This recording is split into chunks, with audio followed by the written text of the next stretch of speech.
জানি না কতদিন এইভাবে চলবে। মনে হয় এই যেন আজকে শেষ ভিডিও তোমাদের সামনে আমি উপস্থাপন করলাম। ভয়ে ভয়ে থাকতে হয় দিনের অধিকাংশ সময়। হ্যাঁ, অবাক হলে তো এটাই সত্যি।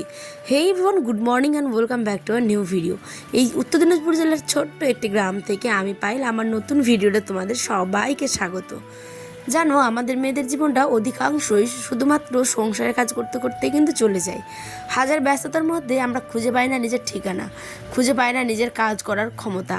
কোথায় যেন দিন শেষে গিয়ে সন্ধ্যাবেলা বা রাত্রে একা যখন থাকি তখন মনে হয় দু চোখ বুঝলেই কী করলাম জীবনটাতে। তারপরেই মনে হয় না, ঘুরে তো আমাকে দাঁড়াতে হবে, কিছু না কিছু করতেই হবে। কিন্তু সাহস পায় না জানো, শুধু মনে হয় গ্রামের লোক কী বলবে, পাড়ার লোক কী বলবে, শ্বশুরবাড়ির লোক কী বলবে। এই করতে করতেই এতগুলো বছর কাটিয়ে দিলাম। জানি তোমাদের গল্পটাও হয়তো এরম, অনেকে কাজ করতে চাও কিন্তু পারো না। শোনো, তোমাদের একটা কথা বলি, দিন শেষে দেখবে সবাই মুখে যখন তুমি খাবার তুলে দিতে পারবে বা সবার জন্য তুমি সব কিছু করতে পারবে তখন তোমার কাছে সবাই প্রিয়, তুমি সবার কাছে প্রিয়। কিন্তু যেদিন তোমার হয়তো কোনো কাজ হবে অথবা তাদের মুখে তুমি খাবারটুকু তুলে দিতে পারবে না বা তাদের উঠা বসা করতে পারবে না, তাদের মানে কথাই আর কি, তখন তুমি হয়ে যাবে বিশ্বের সব থেকে খারাপ একটা বৌমা বলতে পারো বা মেয়ে। এইটাই হচ্ছে জীবন আর এইটাই প্রকৃতিরও নিয়ম। তাই সবসময় সবার কথা যদি না রাখতে পারো তাহলে করার দরকার নেই, নিজের পায়ে দাঁড়ানোর চেষ্টা করো। তখন দেখবে যখন হাতে গুনে 4টে টাকা তুলে দিতে পারবে তখন তোমার থেকে বিশ্বের সব থেকে সুখী হবে তুমি, আর তুমি হবে তার কাছে শ্রেষ্ঠ বৌমা।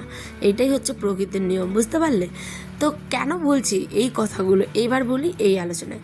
দেখো, আমি ব্লগিং করি, আমার 1.5 বছরের অভিজ্ঞতায় আমি কিন্তু নানান সম্মুখীন হয়েছি এই সব কুকথা অকথার। আমাদের পাড়ার জেঠিমারা মাসিমারা যখন রাস্তা দিয়ে যায় তখন বলে, দেখ দেখ ওর বউ তো ভিডিও করে, ওর বাড়ির বৌমা তো ভিডিও করে। আরে আমরা করতে পারি গো, কিন্তু আমরা করি না, আমরা ওসবে যাবো না বাবা। মানে নানানটা কথা, এমনও কথা আমাকে শুনতে হয়েছে গাইজ, তোমাদের আমি বলতে বাধ্য হচ্ছি। ভিডিও নাকি করলে তার আশেপাশের যে বৌমারা তারা নাকি খারাপ হয়ে যায়। এই কথাগুলোও কিন্তু রেদার আমাকে শুনতে হয়েছে। তাহলে ভাবতে পারছো কোন মেন্টালিটি নিয়ে এই সমস্ত কথাগুলো বলে, ঠিক আছে? তার মানে এটা দাঁড়ালো আমি ভিডিও করি, তার মানে আমার সাথে যদি কেউ কথা বলে কোনো বাড়ির আশেপাশের বৌমা বা তার আলাদা বৌমারা, তাহলে কিন্তু সে খারাপ হয়ে যেতে পারে। তার মানে বুঝতে পারছো ব্যাপারটা? এটাই হচ্ছে বাস্তব কথা। তাই আজকে ওই দিন আমি খুব কান্না করেছিলাম, ঠিক আছে, যে ওদেরকে তো একদিন দেখাতেই হবে যে আমি কি করতে পারি।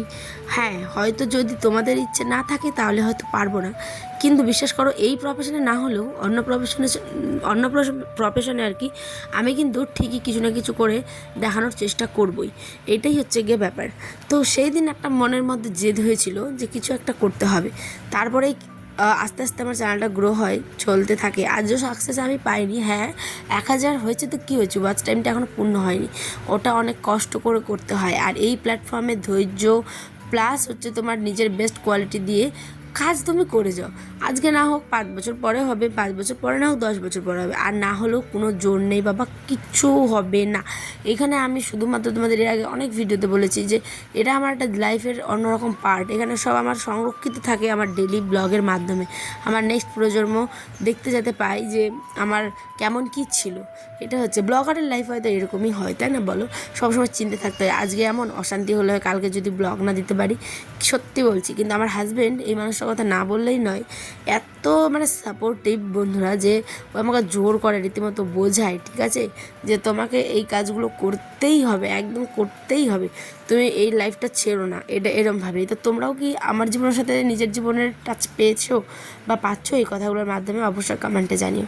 দেখো, মনের কথা শেয়ার তো করতে পারি না আমরা, বিশেষ করে বাড়ির বউরা, তাই শুধুমাত্র তোমাদেরকেই শেয়ার করি, কারণ তোমরাই হচ্ছে মনের কথা শেয়ার করার জন্য একদম ভালো একটা বা বন্ধু বলতে পারো বা পরিবার, যেখানে নিজের পরিবারও থাকে না গো, সত্যি কথা বলছি, থাকে না। যখনই দেখবে তুমি একটু কাজ করে কিছু করার চেষ্টা করছো তখনই তোমাকে বাসটা দিবে পিছন থেকে। কাজের মাধ্যমে কিন্তু অনেক কিছু কথা বললাম। তো নেক্সট ব্লগে দেখা হবে, সবাই ভালো থেকো, সুস্থ থেকো, টাটা।